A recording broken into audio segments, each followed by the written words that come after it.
ሰላም ሰላም የተወደዳችሁ ወገኖች እንደምን አላችሁ? የጌታ የኢየሱስ ክርስቶስ ጸጋና ሰላም ይብዛላችሁ።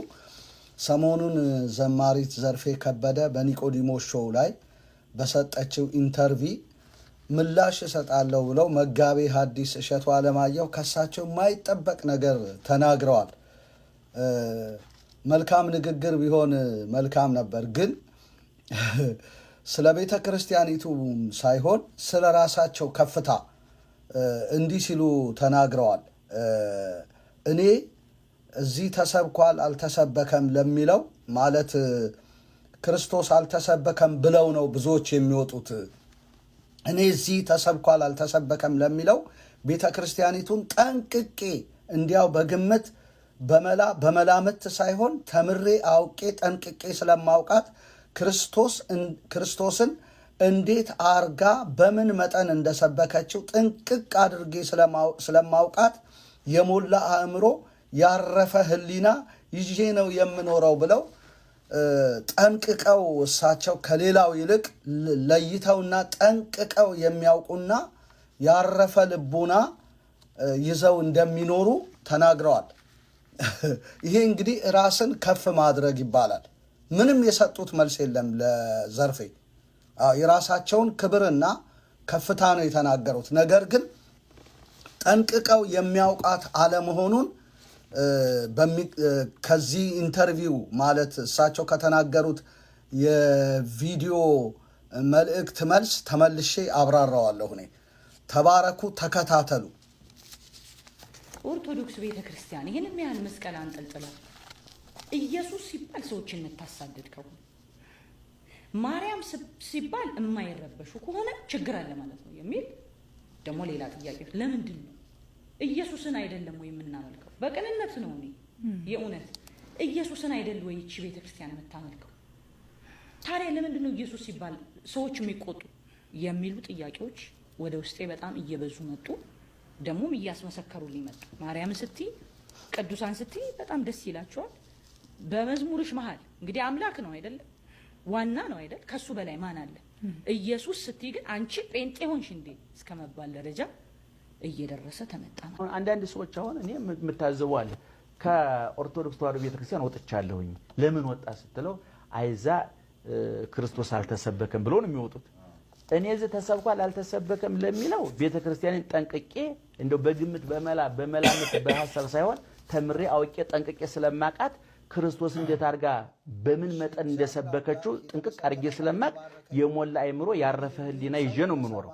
እነዚህ ሰዎች ክርስቶስ አልተሰበከም ብለው ከወጡ እወጡበት ቦታ ላይ ወንጌሉን፣ መልእክታቱን፣ ሐዲስ ኪዳኑን እያብራሩ እየፈተፈቱ ያንን እዚህ ታፈነናል፣ ክርስቶስ ጠምቶናል፣ እርቦናል፣ እሱን መስበክ አለብን ብለው የወጡ ሰዎች ሚዲያ ላይ ቁጭ ብለን ተመልከታቸው። በቃ ይህን ሲያብጠለጥሉ፣ ሲሳደቡ፣ ሲያንቋሽሹ እንደገና ደግሞ ንጽጽር እኔ በጣም በእርግጠኝነት ከኦርቶዶክስ ቤተክርስቲያን በወንጌል እውነት ተገፍተው ስለወጡ ሰዎች ሲናገሩ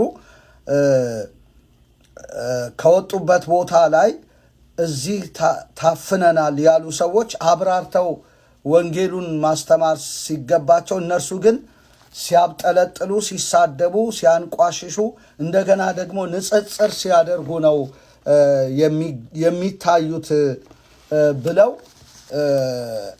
በእኛ ሕይወት ውስጥ የሌለውን ነገር ነው የተናገሩት። ማንም ኦርቶዶክስ ቤተክርስቲያንን ያብጠለጠለ የተሳደበና ያንቋሸሸ የለም። ይህንን ያሉት እንግዲህ ንጽጽርን ከመፍራት የተነሳ ነው። ብዙ ጊዜ ኢንቫይት አድርገናቸዋል። ከሳቸው ጀምሮ እነ ዶክተር ዘበነን ሌሎችንም በነፃ መድረክ በውድድር መንፈስ ሳይሆን በጤናማ መልኩ በፍቅር ሁላችንም የቤተ ክርስቲያኒቱ ልጆች ስለሆንን ቤተ ክርስቲያኗን ከፍ ለማድረግ ለማሳደግ እስቲ በፍቅር እንነጋገር ብለን ብዙ ጊዜ ጥሪ ያደረግን ጆሮ ዳባ ልበስ ብለው ፈርተው ነው የተቀመጡት። ስለዚህ ንጽጽር የማናደርግበት ምን ምክንያት አለ? እነሱ ወንጌሉን እያጣመሙ እያወላገዱ ሲሰብኩ ማናነጻጽርበት እና ወደ ትክክለኛ እውነት ሰዎች እንዲመጡ የማናደርግበት ምን ምክንያት አለ? አዎ ማንም ያንቋሸሸ የሰደበ የለም። እንደውም እነሱ ናቸው ቤተ ክርስቲያኒቱን ያንቋሸሹት። መጋቤ ሐዲስ እሸቱ አለማየሁ አዎ ጭቅቅት ሰብከው በጣም በስንክሳር ላይ የተጠቀሰ የአንድ ሰው ታሪክ አንስተው የሚገርማችሁ ነገር በቃ ጭቅቅትን ሰበኩ። 12 መነኮሳት ጻድቃን መስለው ሌቦች ናቸው መጥተው በዛ ቤት ተስተናግደው ከዛ በኋላ እግራቸው ታጠበ። ከዛ ልባቸው ተነካ። እነዛ መነኮሳት ሳይሆኑ ወንበዴዎች ነበሩና ልባቸው ተነክቶ እኛ እኮ የእናንተን ቤት ልንዘርፍ የመጣን እንጂ መነኮሳት አይደለንም ባሉ ሰዓት ከዛ በኋላ ማለት ውሃው ተረጭቶ ማለታቸው ውሃው ተረጭቶ የእግራቸውን አጥበው ውሃውን ከረጩ በኋላ እነዛ ባለጸጎች በሽተኛቸው አፈፍ ብሎ ተነሳ። በዚህን ጊዜ እነዚህ ወንበዴዎቹ እኛ መነኮሳት አይደለንም ሌቦች ነን፣ ነገር ግን የእግራችን እጣቢ ሰውን ከፈወሰ እኛ እውነተኛ ክርስቲያን እንሆናለን ብለው ጸጉራቸውን ተላጭተው መንኩሰው ኑሯቸውን በገዳም አደረጉ፣ ጻድቃን ሆኑ ብለው ነው የተናገሩት። እና ጭቅቅት እንዴት እንደሚፈውስ ከመስበክ ውጪ ሌላ የወንጌሉን እውነት የተናገሩበት አንድም ቦታ የለም። እንደገናም ደግሞ እሳቸው ብቻ ሳይሆኑ ሊቀ ሊቃውንት አባ ገብረ ኪዳን ሊቀ ሊቃውንት ለማለት ይከብደኛል። እሳቸውም እንደዚሁ የእንግዳ እግር እጣቢ አይደፋም ይጠጣል እንጂ ጠጡት አሉ። እኛው እርጩት አሉ፣ እኛው ጠጡት። አዎ ተመልከቱ፣ ይሄ ነው የነሱ ወንጌል። እንግዲህ እኔ ይሄንን አሁን እዚህ ጋር በቪዲዮ ላጫውት ይችል ነበር፣ ግን ጊዜ ስለሌለኝ ሊንኩን በፌስቡክ በምለጥፍበት ጊዜ ይሄንን ሊንኩን አስቀምጥላችኋለሁ የሁለቱንም ሰዎች። ታዲያ ሃውካምስ እንግዲህ ትውልዱ ወጥቶ ኢየሱስን አይሰብኩም፣ እነ ዘርፌ እነ በጋሻው እነ ትዝታው ኢየሱስን አይሰብኩም አልሰበኩም ቢሉ ይፈረድባቸዋል ወይ ነው? እናንተ ጭቅቅት እየሰበካችሁ ይሄ ነው ኦርቶዶክስን ጠንቅቆ ማወቅ።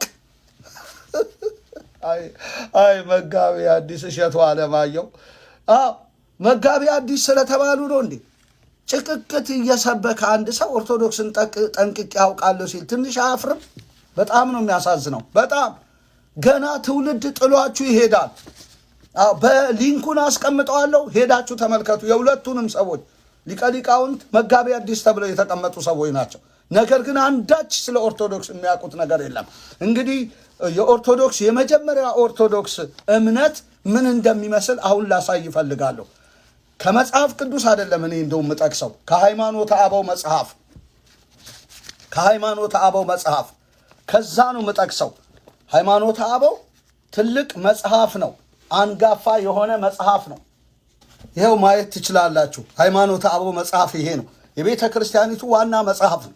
ከዚህ መጽሐፍ ውስጥ ነው የምጠቅሰውና ምናልባት ካላጠናቀቅኩት በክፍል 2 እመለሳለሁ። ምንድነው ብሎ የሚናገረው ሃይማኖተ አበው 83:34 ላይ እንግዲህ ቸር ፈጣሪያችን ክርስቶስ በብቻው ደም ገንዘብ ወዳደረጋት ወደምትታመን ቤተ ክርስቲያን አንድ ሆነን ፈጥነን እንሂድ ይላል። ሃይማኖተ አበው 83:34ን ሄዳችሁ ማየት ትችላላችሁ። በብቻው ደም ገንዘብ ወዳደረጋት ነው የሚለው። የማንን መጽሐፍ ጠቅሶ? የሐዋርያት ሥራ ምዕራፍ 20 ቁጥር 28ን ጠቅሶ ማለት ነው። በገዛ ደሙ የዋጃትን የእግዚአብሔርን ቤተ ክርስቲያን ትጠብቁ ዘንድ ይላል። ቤተ ክርስቲያን ጣራና ግርግዳ አይደለም፣ በደም የተገዛ ቤተ ክርስቲያን። ቤተ ክርስቲያን ማለት ምእመናን ናቸው። ከእርሶ ጀምሮ እኔ አጠገቦ ያለ ኢንተርቪው ያደረገው ወንድም ቤተ ክርስቲያን በደም ተዋጅቶ ከሆነ ቤተ ክርስቲያን ይባላል እና በብቻው ደም ገንዘብ ወዳደረጋት ወደምትታመን ቤተ ክርስቲያን። ስለዚህ ገንዘብ የሆነው ለእግዚአብሔር በብቻው ደም ነው፣ በጭቅቅት አይደለም። አዎ እርሶ በሰበኩት የስንክሳር ጭቅቅት አይደለም። ገንዘብ የሆነው በብቻው ደም ነው። በዚህ ደም ውስጥ ፈውስ አለ፣ ማዳን አለ። በመገረፉ ቁስል ተፈውሳችኋል ይላል የእግዚአብሔር ቃል። ስለዚህ ደሙን መች ሰበካችሁ? ይኸው የቤተ ክርስቲያን መጽሐፍ ስለ ደሙ ይናገራል። መቼ ሰበካችሁ? አፍራችሁ እኮ ኢየሱስን ቀብራችሁታል። በክፍል 2 እመለሳለሁ ወዳጆቼ። ተባረኩ፣ ሼር አድርጉ። ዘመናችሁ ይባረክ። ክብር ለእግዚአብሔር ይሁን። አሜን።